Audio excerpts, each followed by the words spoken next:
Hey everyone, I'm the Cookout Coach, back again with Char-Griller for another BBQ 101 video.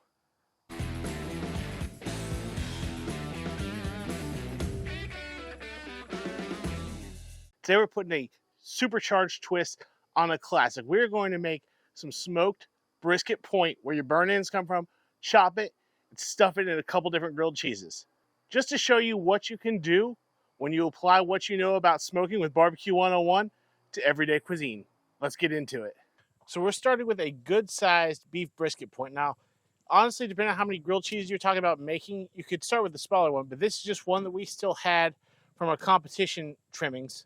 This is a good-sized one. I trimmed it to where it's pretty even. Now you can see there's some fat still on it, but that's because we really don't want to be gouging into this brisket. Make it nice and flat, remove what you can, remove any of the hanging pieces, and then we're just going to go to seasoning it nice and liberally with a good SPG blend. For this cook, we're just keeping this nice and traditional with the SPG because we're going to use this to really take the main staple of our meal, the grilled cheese, to a whole nother level.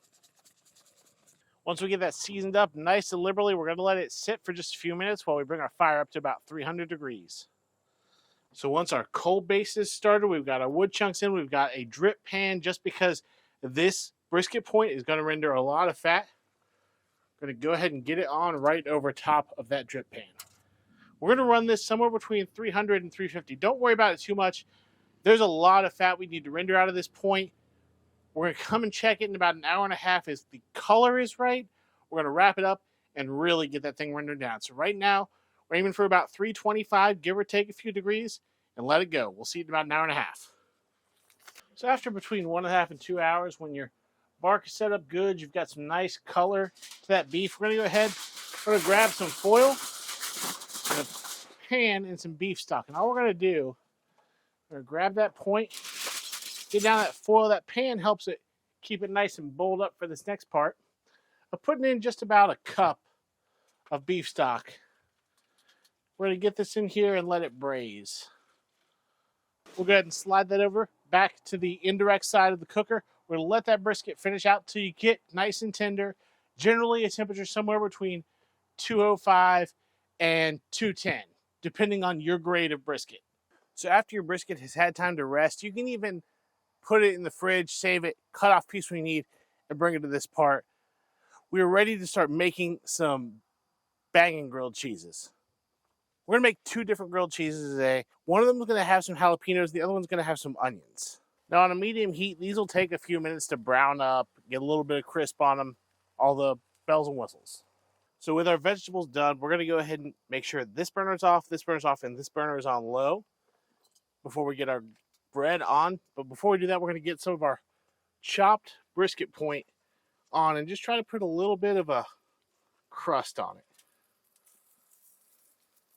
There's still enough residual heat in this burner that we'll get a little bit of just cook on it. So like I said, we're going to be doing 2 different styles of grilled cheese. Today we're going to be doing one that's going to be a sourdough, and the back side of these are covered with mayonnaise. You can do butter if you'd like.